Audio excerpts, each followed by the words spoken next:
하나님의 그리스도 이러한 제목으로 같이 은혜를 나누겠습니다. 누가복음 9장 20절 예수께서 이르시되 너희는 나를 누구라 하느냐? 베드로가 대답하여 가로되 하나님의 그리스도 시니이다 하니, 본문은 예수님을 따르는 자를 위한 제자 교육의 기초를 다지는 데 도움을 줍니다.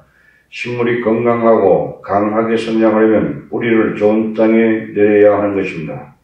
제자들이 건강하게 자라려면 예수님과 그분의 말씀의 뿌리를 깊이 내려야 하는 것입니다. 예수님의 많은 거짓 제자들이 이 기초를 무시하고 있는 것입니다. 오늘 건강한 그리스도의 제자가 되는 방법을 배우겠습니다.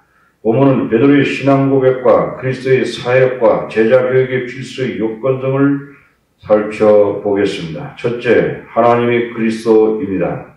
누가는 5,000명을 먹인 사건 직후에 바로 베드로의 신앙 고백을 기록하고 있습니다. 이것은 마태나 마가와 다릅니다. 예수님은 그분의 제자들을 전도 여행을 보내심으로써 시작하였습니다. 그 다음 예수님은 제자들에게 군중을 먹이도록 도전을 하셨습니다. 그런 다음 예수님은 제자들에게 그분의 능력을 의지하고 다른 사람들을 섬기는데 예수님의 동정심과 사랑을 배우도록 가르치셨습니다. 이것은 참으로 제자가 되는데 중요한 것입니다. 그러나 그렇게 하는 것만으로는 제자가 되는데 중심은 아닌 것입니다. 예수님의 진실한 제자가 되는 것은 예수님의 사역에 참여하는 것은 가능합니다. 제자 교육의 중심은 예수님과 개인적인 사랑의 관계를 가지는 것입니다. 누가는 예수님께서 제자들과의 사랑의 관계를 어떻게 가지는 것을 잘 설명해 주고 있습니다. 누가복음 9장 18절에 예수께서 따로 기도하실 때에 제자들이 주와 함께 있더니 물어 가라사대 우리가 나를 누구라고 하느냐고 물으셨습니다. 예수님은 하나님의 도우심이 필요했으므로 기도하셨습니다. 예수님은 성령이 제자들을 도우셔서 예수님이 누구이신가를 고백할 수 있게끔 기도하셨습니다. 예수님은 제자 양육에 있어서 성령님과 함께 일하셨고 하나님 아버지의 절대 주권의 인도를 받으셨습니다. 다른 사람들로 하여금 신앙 고백을 하도록 만드는 것은 거룩한 사역이고 하나님의 사역인 것입니다. 우리는 거룩한 사역을 위하여 많은 기도를 하여야 할 것입니다. 기도 후에 예수님은 제자들과 말씀을 나누셨습니다. 예수님은 제자들에게 사람들이 나를 누구라 하느냐고 물으셨습니다. 이것은 목적 있는 질문이었습니다. 누가복음 9장 19절에 대답하여 가로되 새 요한이라고 하고 더러는 엘리야라 더러는 옛 선지자 중에 하나가 살아났다 하나이다. 제자들의 대답은 보통 사람들이 예수님에 대해서 들은 것들을 말씀하고 있습니다. 종교 지도자들이 여러 방법으로 예수님을 비방했지만 사람들은 예수님을 존경하였습니다. 사람들은 하나님이 오랫동안 침묵하시다가 예수님을 통하여 이스라엘에게 말씀하고 계시다고 생각하고 있었습니다. 예수님은 보통 사람들에게 인기가 좋으셨습니다. 누가복음 9장 20절에 예수께서 이르시되 너희는 나를 누구라 하느냐? 베드로가 대답하여 가로되 하나님의 그리스도 시니이다 하니, 예수님은 제자들에게 그분의 개인적인 삶을 나누도록 허락하셨습니다.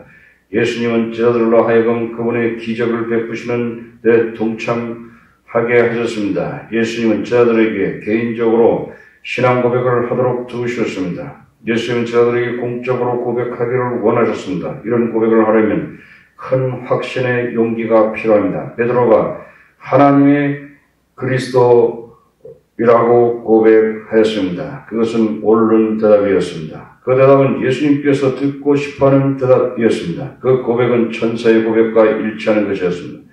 누가복음 2장 11절에 오늘날 다윗의 등로에 너희를 위하여 구주가 나셨으니 곧 그리스도 주시니라.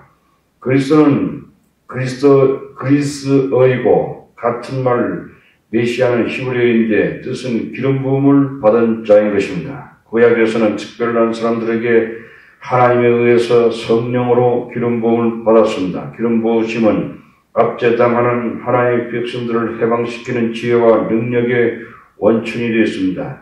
예수님은 요단강에서 세례 요한에게 세례를 받으실 때 하나님에 의하여 기름 부으심을 받았습니다. 성령이 예수님 위에 임하셨고 그분의 백성을 해방시키기 위하여 예수님을 준비시키셨습니다. 기름 부으심에 의하여 예수님은 마귀를 물리치셨으며 하나님 나라를 전파하셨습니다. 베드로는 예수님이 귀신을 쫓아내시고 병든 자를 고치시며 죽은 자를 일으키시는 것을 보았을 때 하나님에 의해 기름 부으신 그리스도라는 증거를 보았습니다.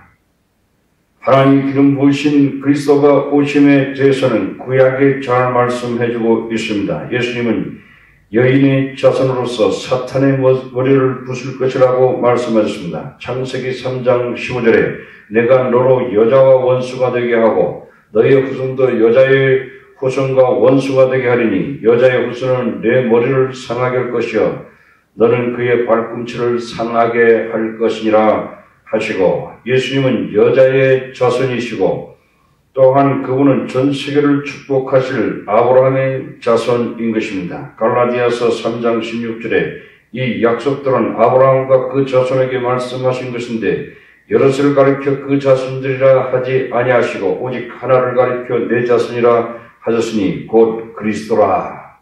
아멘. 예수님은 다윗의 보좌에 앉아서 영원토록 다스릴 왕이 되시는 것입니다. 사무엘하 7장 12절에 내 수완이 차서 내 조상들과 함께 잘 때에 내가 내 몸에서 날 자식을 내 뒤에 세워 그 나라를 경국해 하리라고 말씀하고 있습니다. 사무엘하 7장 16절에 내 집과 내 나라가 내 앞에 영원히 보존되고 내 위가 영원히 견고하리라 하셨다 하라. 요한복음 1장 31절에서 33절에 보라 내가 수태의 아들을 낳으니 그 이름을 예수라 하라. 저가 큰 자가 되고 지극히 높으신 이의 아들이라 일컬을 것이요 주 하나님께서 그 조상 다윗의 위를 저에게 주시리니 영원히 야곱의 집에 왕 노릇할 것이며 그 나라가 무궁하리라고 말씀하고 계십니다.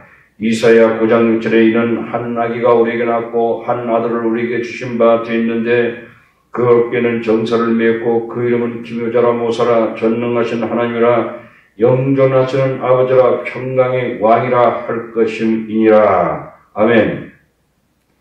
둘째, 인자가 고난당하고 죽고 다시 살아나리라 입니다.